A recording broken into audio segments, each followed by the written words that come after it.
Yeah. I think keep educating yourself. It's not something that you can sit and forget, and be patient, because it is a game of patience. And I think especially when you get to the point where we're at, whereas a lot of us is just sitting and consolidating and being patient, and you do get to the boring bit, I think has been termed in the past by Jason and Sam, and and people get bored and they want to sell something to buy something else or do something, and you don't have to.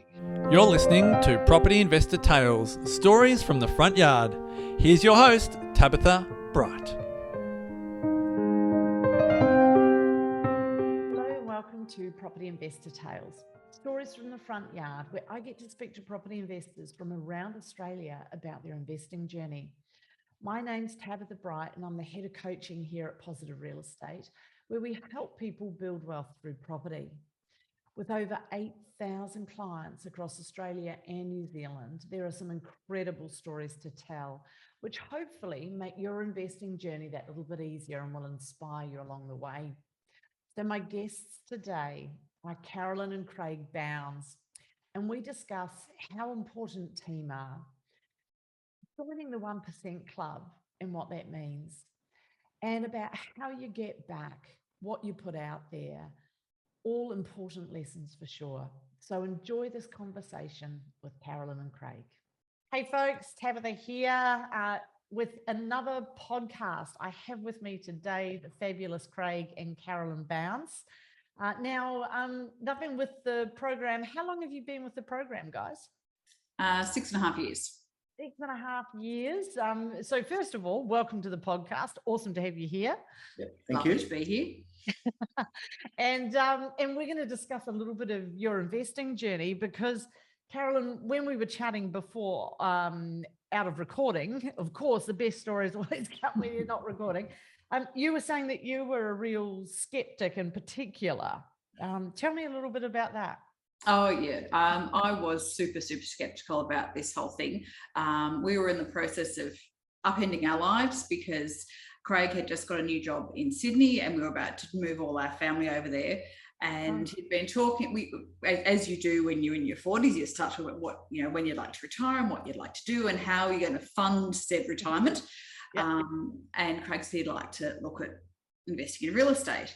And I we have some friends who've been hugely successful in residential and commercial property, self-taught, and, perfectly situated, good luck, stories in there. But we also, people who, lost lots of money as well. And we weren't in a position where we could afford to take massive risks. So Craig said he'd been to this property investment night in Melbourne while he was contract working over there, and he'd met this person and he thought it might be really good. Let's look at that. And I'm going, scam, it's going to be terrible. So we sort of got to the point, he's still sort of like working on me in the side, and we went to a grand final barbecue with some friends. And as happens when you had a few drinks, you start to talk about all kinds of weird and wonderful things. And we got talking about investing in real estate. And Craig said he'd been to an investment night and looked really good. And it was like kind of a one-stop shop. They had everything was there. And our friend said, oh yeah, we're doing that. And we're doing it with this bunch called Positive Real Estate. And Craig goes, that's who I've been talking to. We're talking to Karen, she's wonderful. And I had known the husband of this couple since we were like 18 and 19 at university. And it meant that because I've known him for, at that point, about 25 years, and I knew that he was very intelligent, but also quite conservative, that if he was happy with Positive Real Estate, then it enabled me to go in with a more open frame of mind, so that when I did meet Karen in Sydney a few months later, I did have an open frame of mind and I really clicked with her. And I think one of the things with PRE and anything that you've got to coach with, you've really got to click with that coach. And there were other coaches in Sydney at the time who were perfectly nice people, but if they had been who I've been introduced to, we wouldn't be on this journey, because they weren't the kind of person that was going to work that I really clicked with. Yeah, that's a really interesting point you bring up. And sometimes it is the case. Like I have had clients, I mean, personally, I've had clients that have said to me, oh, look, you know, thanks so much, but can we change coaches to XYZ? Like, and as a coach, you can't take that too much. I mean, the first time stings. Yes. No one likes rejection, right? But, you know, we're all unique individuals, as you know. I talk a lot and I talk fast. You and I are probably quite similar. Great.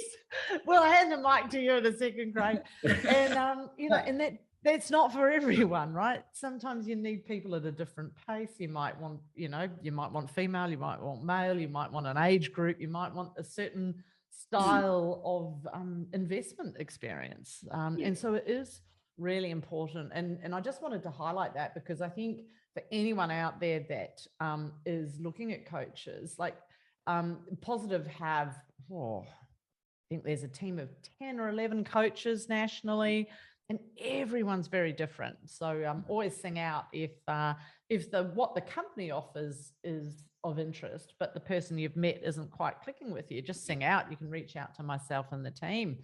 I know, Carolyn, because I joined as a client initially back in the days, and I remember my mum, I was so proud of myself. I was getting all this education and I was telling my mum about it. I was in my 30s. I was just telling my mum about it. And she says to me, have you joined a cult? I said, what are you talking about?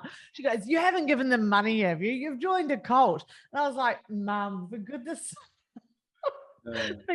sake. It was that Kiwis are very skeptical, I think, as a people. They have a healthy skepticism, and it was that coming out. And I don't think it hurts to be skeptical. I mean, one of the things that we love most about Power is on the fact we've got a fabulous coach, and Karen's become a friend as well as our coach. And on a couple of occasions, you know, you hit this wall going, not sure what to do next. What's our next, you know? You know, when the market stops moving and you think, okay, you've got all these plans in place and then suddenly it all gets stymied, you know, what can we do to, you know, get out of this or better places for the future? And she's always been, you know, wonderful about responding to, you know, crises. Yeah. Craig, it looks like you want to say something. I think I'll get a few words in here, won't I? Yeah, I guess that going back to the whole thing about coaches, I always draw on the analogy of you know sports teams. Like different teams have different strategies and they employ different tactics, and that requires a different type of coach. And people is similar in that way that one coach will not suit all people, and you know I do get it too that you know we lucked out. With Karen, not to say that all the other coaches are great coaches. We know that because they wouldn't be working for PRE if they weren't great coaches.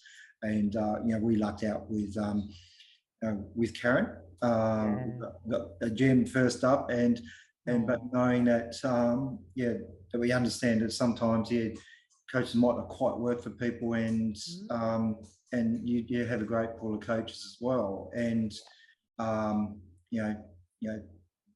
certain things work for different people, so in different ways and mannerisms and you know ways of communicating even do work differently, and we've got into a nice little set with Karen in a way. You know, she reads us very well, and we have utmost confidence in Karen as well, and I guess on that too, that what Caroline said about with our friends in Tassie, I'd like to think that I'm still quite confident that even if our friends hadn't been with PRE, I would have eventually worn her down.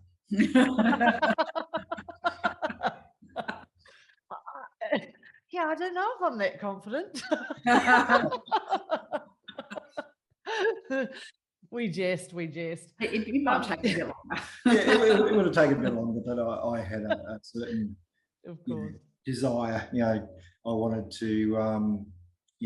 I guess these might come in questions later, but I had. I wanted to kind of set ourselves up for the future, and I knew at that time in going along to the PRE events that needed some a lot of expertise and someone to guide us through, and I think that's important learning too. It's something that you're not alone, and got heaps of experts. There's heaps of help along the way, and no questions too silly, really. 100%. So, and ask questions, ask lots of questions. And I think the thing that I really like about it is that we sort of set up our goals and our, hopeful timeframe, what we wanted to achieve in certain times. And I know that there have been other clients who've, gone great guns and put their pedal to the metal and gone straight through and wanted to keep on going. And the coaches go, no, okay, you need to stop there. You need to just stop and sit and get everything consolidated before you move forward. And I really like the fact that they're there to guide you and to not let you get too carried away, and to make sure that what you're looking at fits in with what your ultimate goal is and where you're aiming to head. I really like there's always ongoing education. There's podcasts, there's that are long and short. You've got the ongoing education each fortnight. When face-to-face with the thing, you could do face-to-face, and I'll assume that will come back at some point in the future in some format once we're getting there slowly. This side a little bit more.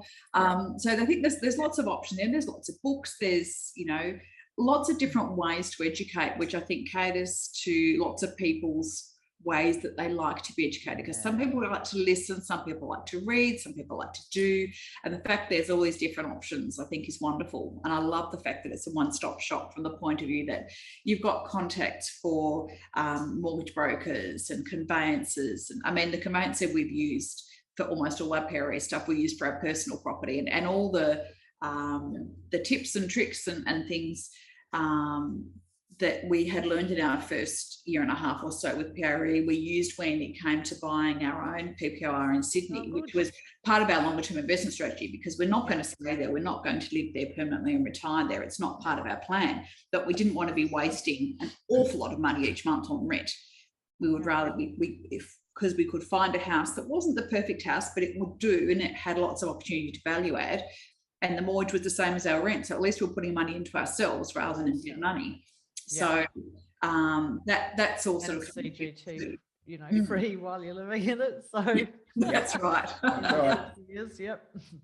So tell me a little bit, guys, about, if you're happy to share, about some of your goals, because for most Australians, like, in order to get 4, 5, 6 properties, you've got to be in the 1% club, right? You've got to be the 1% of Australia that actually achieves that. So it's actually pretty rare. Tell me, what were your goals outside of how many properties? What were you wanting life to look like? How are you going with that? What have been the challenges? Like, what the wins and the challenges? I'm all ears. I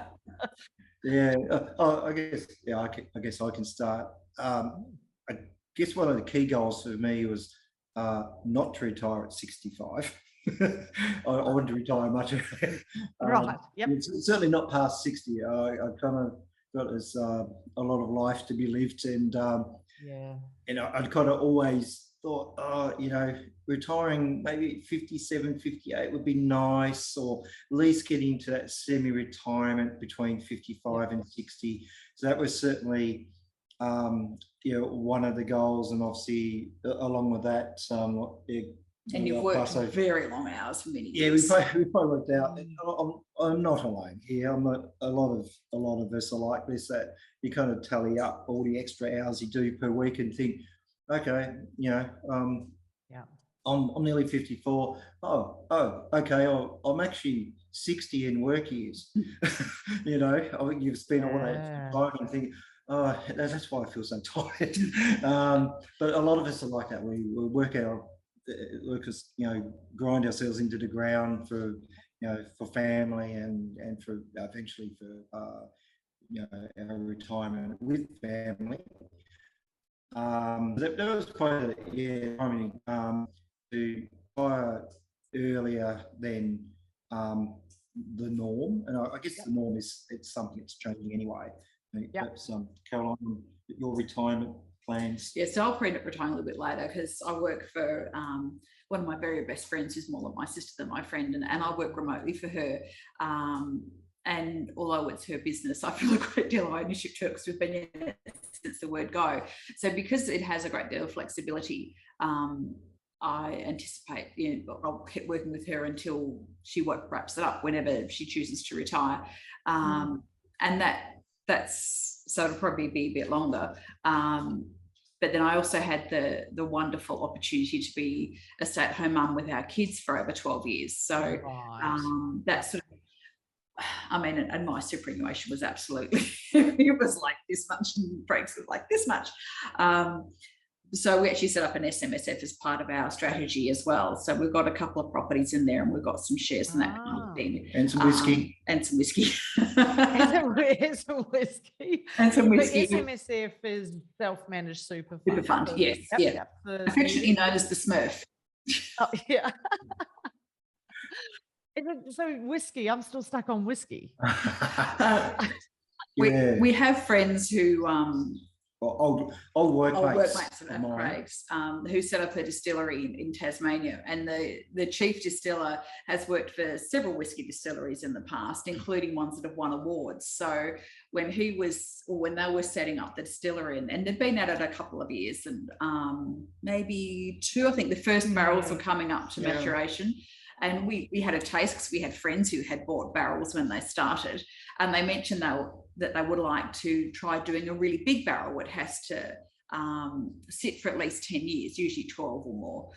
But they needed some funds to do it. And we go, hey, we've got a Smurf. We can, help get that set up. So we've got about 130 litres of whiskey that's currently maturing. It's been in there a bit over 5 years. And it is magnificent already at 5 years. They actually cracked it and did the first taste test when we were down there at Christmas time. So we got the very first little taste, and the distillery is thrilled with how it's going. So are we. Fantastic. Yeah. So we'll end up when it's maturation or obviously bottle up, give away a bit. We have to sell some. We've got to make some money on it too. We'll sell some. We'll keep some. Some of them may end up at PRE, I reckon. Certain people. I know paper people. Yeah, so that was a nice little something a little bit different that we toyed with and thought, it kind of raises the eyebrows. People, what do you mean, whiskey? I think particularly after there was a distiller that went belly up that took quite a lot of money with them, which put some people out. And that had been very poor. I think because we actually know these people personally, it made it a bit of a difference. Yeah. Oh, it's exciting. And so you've got, as well as we'll call it a more speculative investment, you've also backed that with some good solid investment. You've got two properties inside. We've got two properties in our SMSF. We've got awesome. One at the Duke, which is right opposite the Gabba. We can watch into the Gabba from the rooftop, which is fairly fabulous. Wow. Yeah. And we've got one in Sunshine North in Victoria. And that was actually interesting because when we were getting the Sunshine North one, the first property we looked at getting, we'd put the deposit down, then it was only found through PRE, and then something obviously went sideways because we had a call a couple of weeks later from Karen going, we're pulling you out of that, we're pulling everyone out of that development, we're not happy with it. You haven't lost your deposit, we'll get it back, but there's things gone pear-shaped, so this is what we're doing. And that was actually really nice to have because that was very early in the piece. That was only our second property we were getting with PRE at the time. And to know that it wasn't okay, you've signed the contract, it's all done, we finished with you now. It was something that was continually monitored, and that when things went pear-shaped from the point of view that PRE were no longer satisfied with how things were going, you were able to extricate us from a situation that could have become, quite bad down the track. So that was actually really, really lovely to have that back up and increase my confidence further. So so we've got the two within the SMSF. We've got a PPOR we bought with knowledge we had. We've got two outside of the SMSF, and we've got deposits on two more. Yeah. Wow. And the two we currently got in Zilmi in Queensland. Yeah, and that was the Doncaster first one I bought. in Vic. So the first one I bought in Awesome. Zilmi was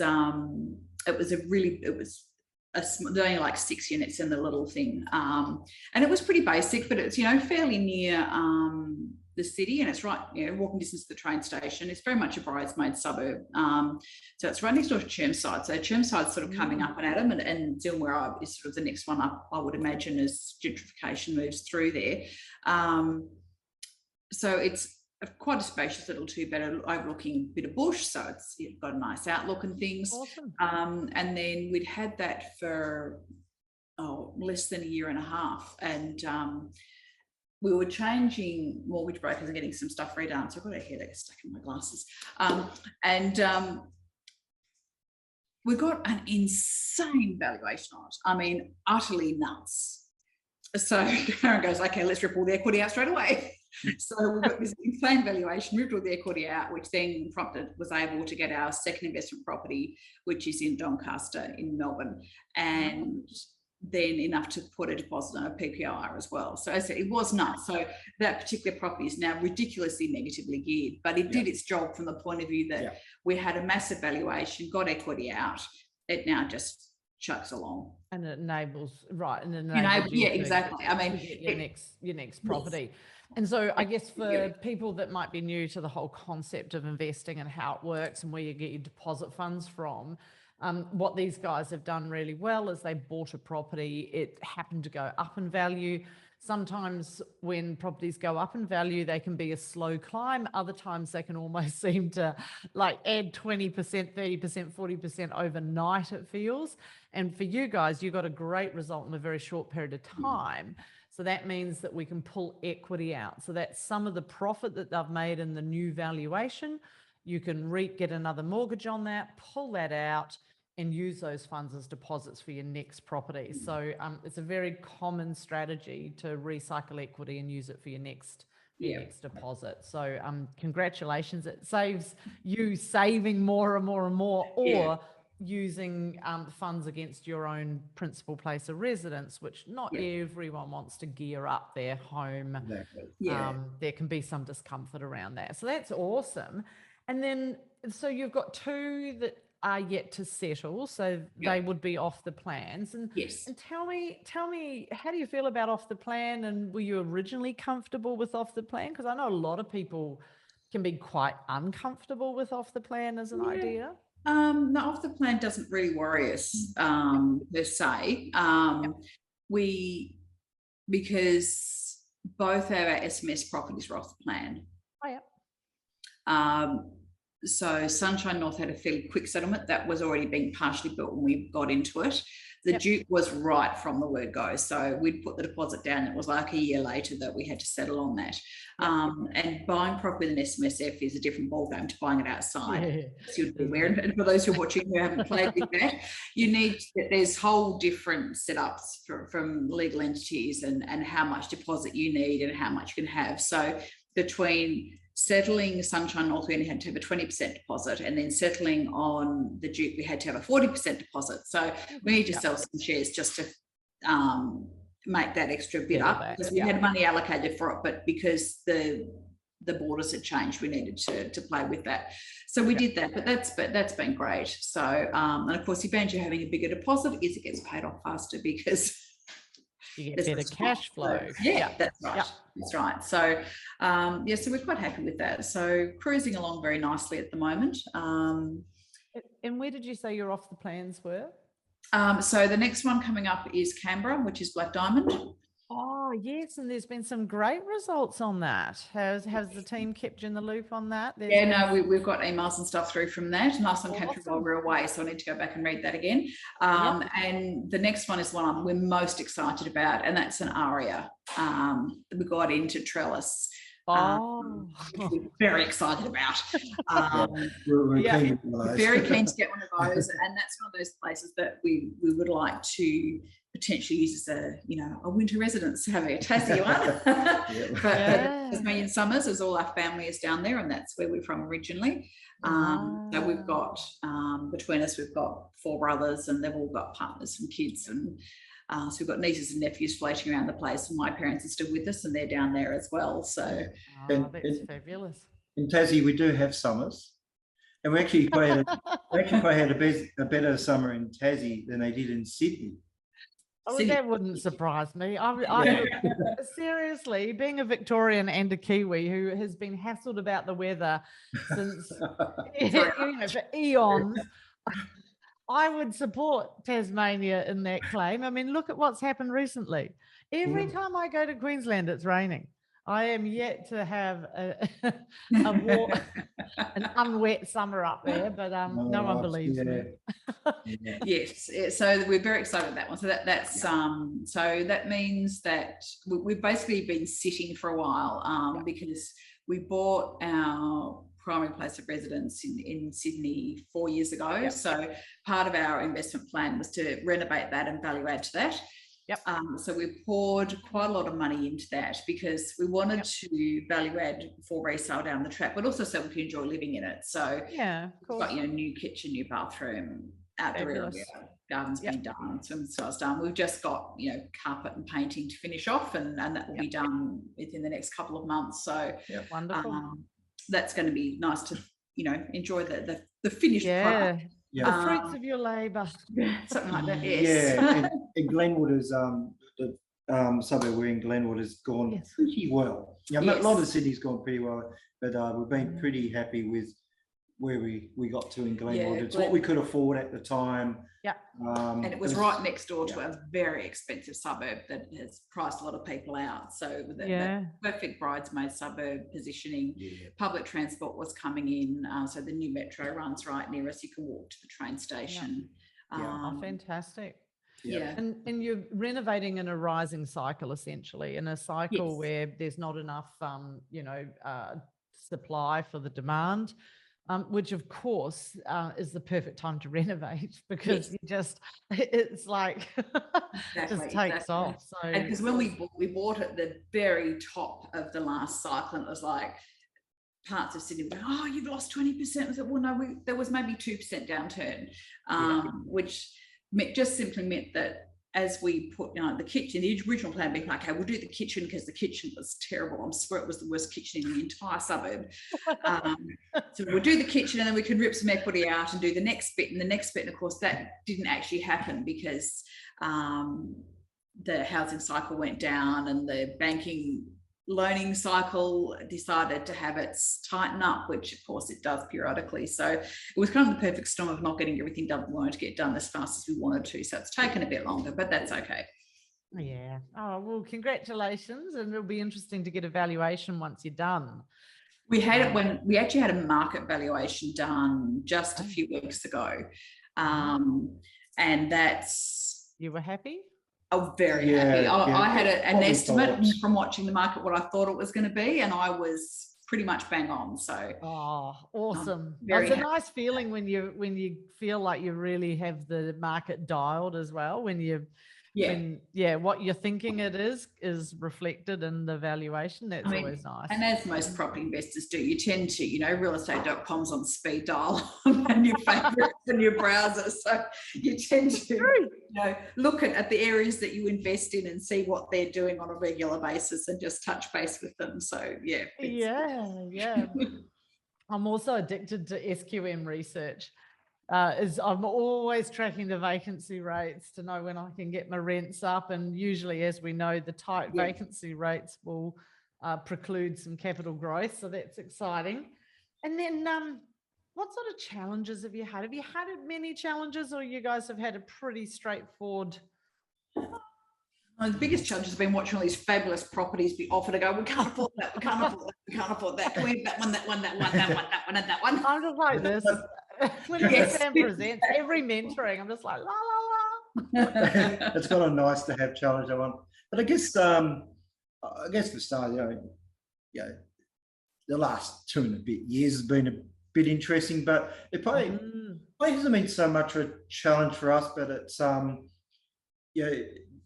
challenge for our tenants. And we just took the stand that we're just going to keep people doing it tough. we wanted to be as generous as possible, you know, without shooting ourselves. Yeah, without shooting ourselves in the foot, but we're able to do that and, you know, keep rents flat. Yeah. We gave some pretty generous discounts for So, some people. Yeah, but they were good tenants. So, and we want to, there was no need for us to do anything more than that. And so, okay, we'll drop it down a bit.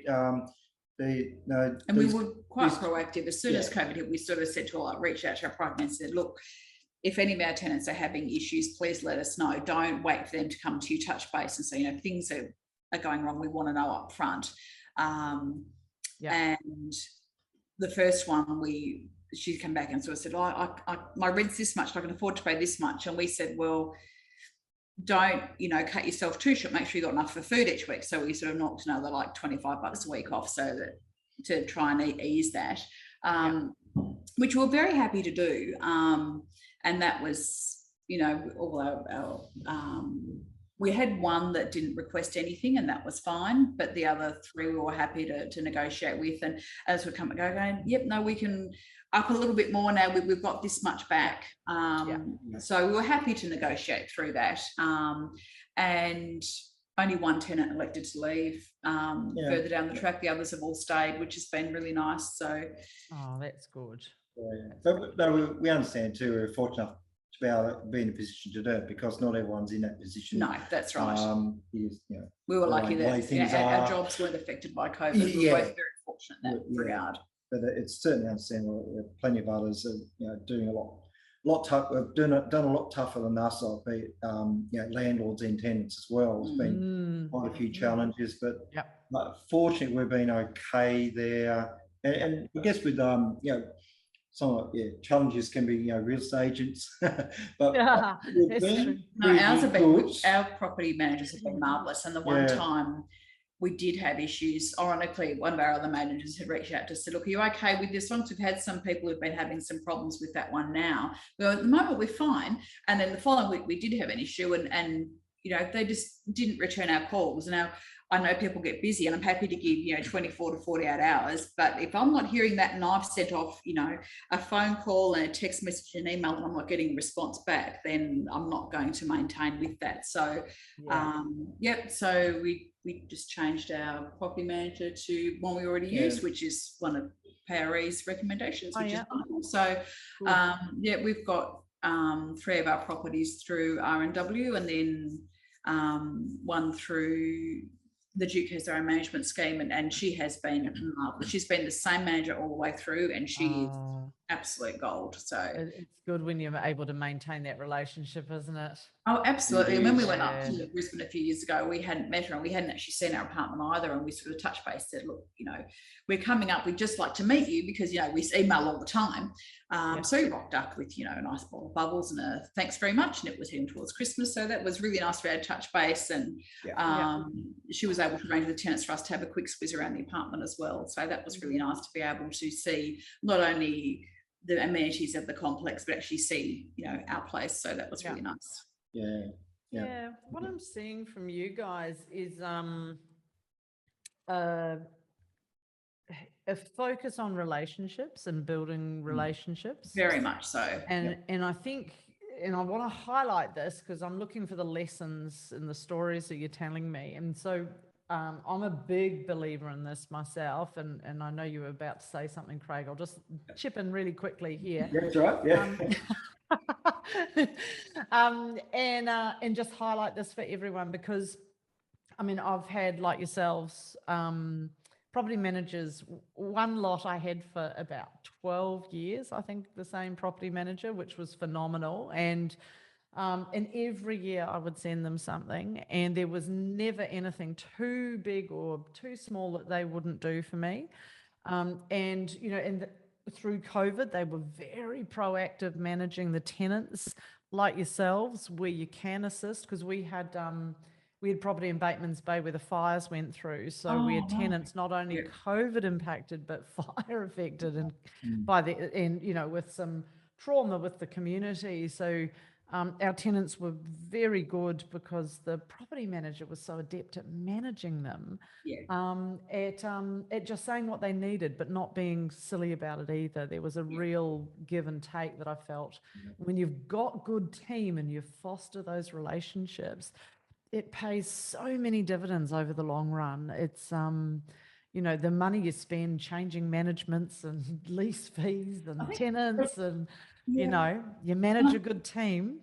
Exactly. And I think relationships are everything. I think particularly when you've got properties that are interstate from where you are, you need to trust your management. You need to be able to ring up, pick up and go, this is happening, I'm a bit concerned, what's going on? Or have them pick up the phone to you and go, this is happening, this is what we need to do.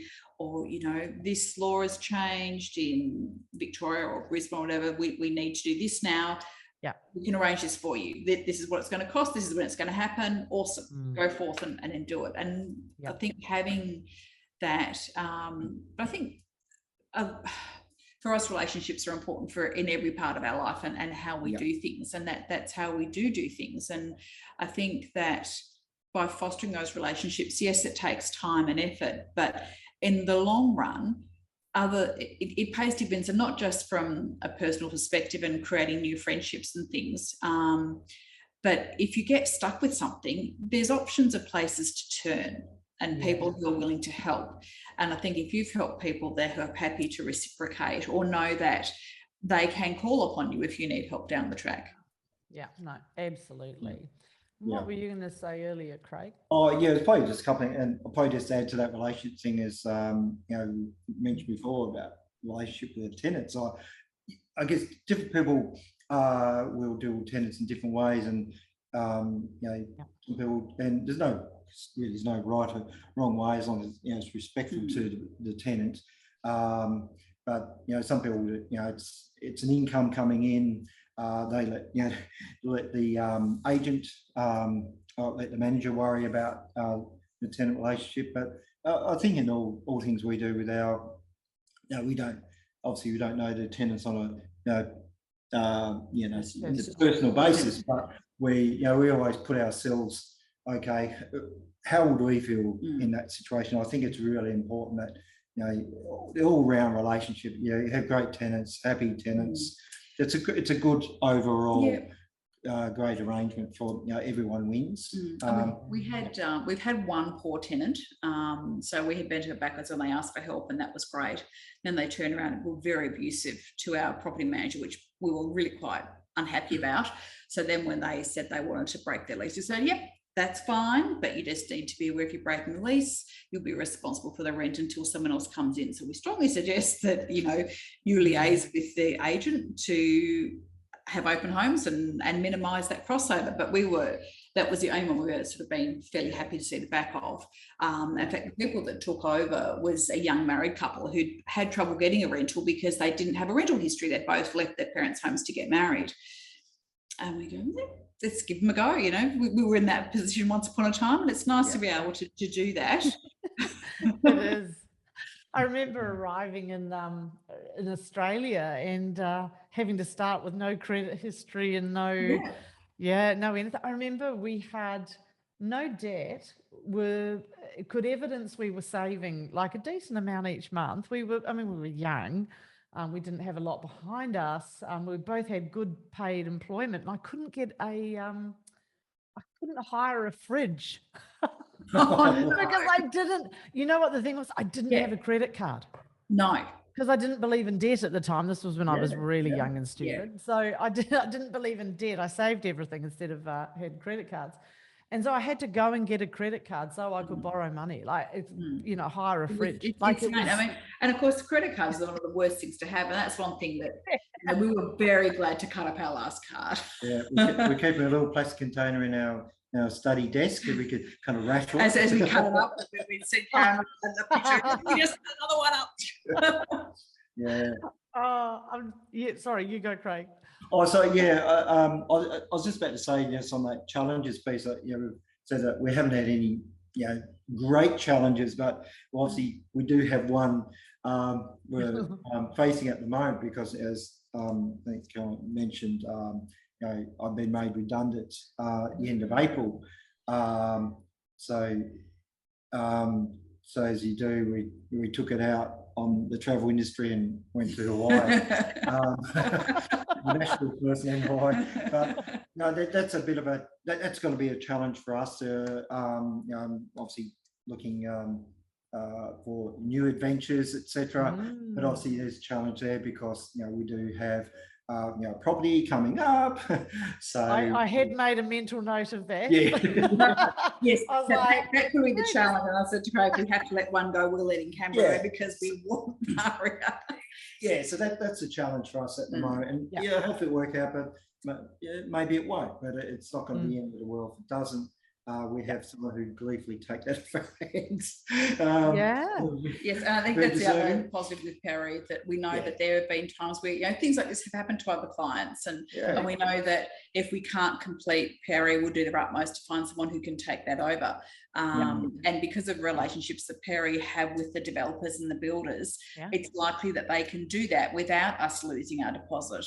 And worst case scenario, if it does happen, it does happen, and it'd be disappointing if it happens, but we hope it won't come to that. But it's one thing that sort of I'm not hugely concerned about from that point of view. And we have a great relationship with our mortgage broker, who we were introduced to through Karen, and we've worked with him with his company over the last couple of years quite closely, and recommended him to us as well. So it's been super. Yeah, well, it's an interesting challenge to bring up, because it is one of the concerns people have, right, around off the plan. And if you don't mind if I wax lyrical for a second for people, go for it. So just highlight the lesson here. And so what happens with off the plan, for those of you that aren't familiar, is you put down a deposit. Usually it's a 10% deposit, can sometimes be a 5%. So you put down a deposit, and then if at the end of the 1 or 2 years or whatever time frame the development is built in, if at that time your situation changes, and people's situations do change. I've had people get pregnant and lose an income. I've had people, obviously, redundancy, health issues. There can be any manner of reasons why people's situations change, and often completely outside their control. And so the risk is that you can lose your 10% deposit. So if you've bought something for, say, 700,000 and you've put 70 grand down, you don't want to lose that 70 grand. So Positive has safety nets in place where we work very closely with the developers that our clients buy through to be able to on sell. So for you guys, say worst case scenario, you are unable to service the loan for one of your off the plans, then you get listed in our system as what's called a distressed buyer. And myself, Lila Ghani, the head of contracts, your coach, Karen, will work on a solution so that you don't lose your deposit and you get that back. And I am pleased to say we have not lost a client's deposit yet. So, in however many years we've been operating, it must be close to 20. Yeah. So, there's a pretty good track record in that space. I would not envisage at this point that we won't be able to solve the challenge if that eventuates. No. So it's an extra safety net, I think. And that safety net, and it's all the safety nets that are provided by Power, which were one of the things that really attracted us to Power in the first place. So I loved the fact that although you guys offered properties to a wide variety of properties in a wide variety of places at a wide variety of purchasing price points, it's the fact that you've got access to mortgage brokers, access to conveyancers, access to accountants now. The fact that it's essentially a one-stop shop with ongoing education and that backup, and the fact that all you guys up the top levels, and as well as all the coaches, are people who have walked the walk as well as talking the talk. You're not just talking about stuff from a theoretical point of view. You've all been investing and you've all had wins and losses and everything in between, and it's that kind of life experience, I think, which really engenders a great deal of confidence in the clients. Oh, that's lovely to hear. And I know Karen, it'll mean a lot to Karen too. Karen is Christmas on a stick. She is just so good.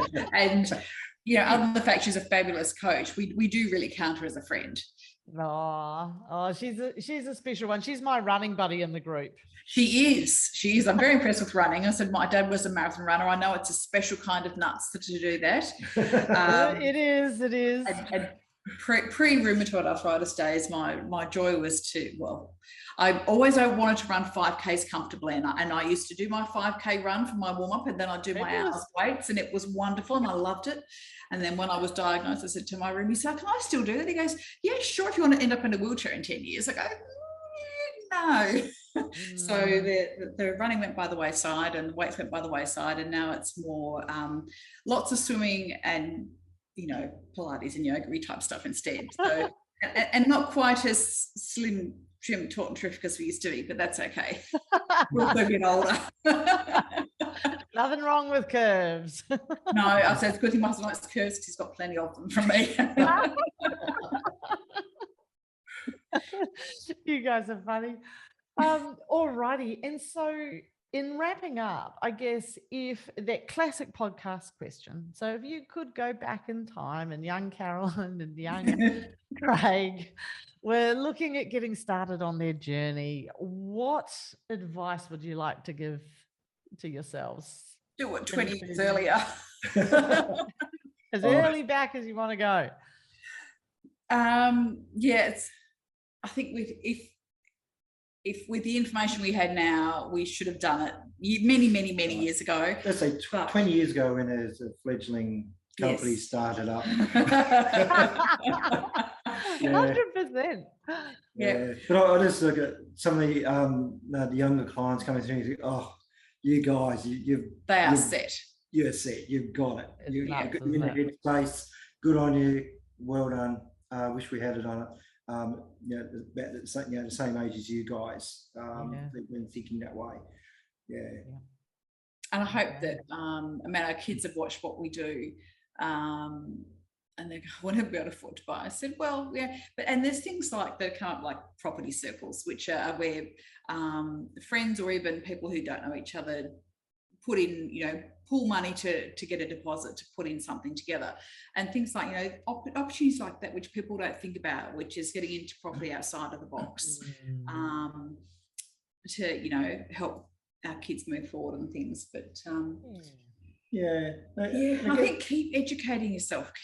It's not something that you can sit and forget, and be patient, because it is a game of patience. And I think especially when you get to the point where we're at, whereas a lot of us is just sitting and consolidating and being patient, and you do get to the boring bit, I think has been termed in the past by Jason and Sam, and and people get bored and they want to sell something to buy something else or do something, and you don't have to.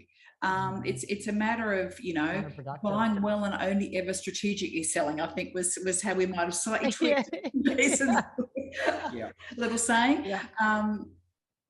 Because a good property will stand the test of time. It just needs to sit there and gently chug away. I guess the other key thing is to don't put off setting your goals until you're 40. And don't be afraid to amend your goals. Set your goals in your 20s, because you'll just, if you set them in your 40s and look back and think, gee, why didn't I do those 20 years ago? We had 3 kids. We had 3 kids. Kids can be your goals. So you've got all those life, you can kind of plan it out a bit. But I think, having never leave it too late to really set your goals, for your next 30 to 40 years of your potentially working life. You can definitely leave it a lot later than what you would have liked to, when you look back and think, oh geez, as we said, I wish we had have done this 20 years ago. Mid-40s. Even we've done it 5 years prior. In some way, your circumstances are different, at different stages in your life, but it certainly helps to have goals and have some reasonable goals and some stretch goals. You really challenge yourself, and if you don't quite get there, no, that's fine. You've kind of stretched out to that one you haven't quite got there. Okay, that's, what do I need to do? Have a rethink, reset. What do I need to do to see if I can get a little bit closer to that stretch goal next time around? And find your team, find your tribe, develop those relationships. So true, isn't it? Yeah, it really is. Oh, you guys have been awesome. Well, thank you. Thank you for sharing and being such open books today. That was awesome. Yeah, and no doubt, I mean, you're Sydney, I'm Melbourne, but I'm sure as borders, or not borders are open, but you know what I mean, as we all start, as positive real estate coaching borders are open, we start doing face-to-faces a little bit more and travel. It'd be lovely to see you guys in person. And how long are you in Melbourne for? Because I know you're in Melbourne at the moment. Yeah, we're in Melbourne at the moment. We just here till Sunday. So we had come down to spend lots of time with our son, but he tested positive to COVID this morning. So we won't be able to see him again. We're here till Sunday, COVID willing. Yes. Maybe a bit longer. And our dear friend who's putting us up will be totally sick of us if one of us tests positive to COVID in the next 5 days. Well, fingers crossed for you, and I'm sure you'll. I'm sure you'll. And we'll be back because we're like visiting our family. They're good. We'll do sing out because we will do a coffee and stuff. Sounds wonderful. Sounds great. Yeah. Awesome. Really appreciate your time, Tab. Thank you very much, so much. Tab. Hey, thanks for listening to Property Investor Tales. Remember to subscribe so you get notified every time a new episode drops. As you can guess, I love hearing people's property investor tales. So if you'd like to share yours, then please get in touch with me via email at propertyinvestortales@positivementor.com.au. We would also love your feedback, and I would appreciate a 5-star review over on Apple Podcasts or Spotify. Remember, you can watch all of these podcasts over on YouTube at Positive Mentor or at positivementor.com.au. Until then, take care, happy investing, and bye for now.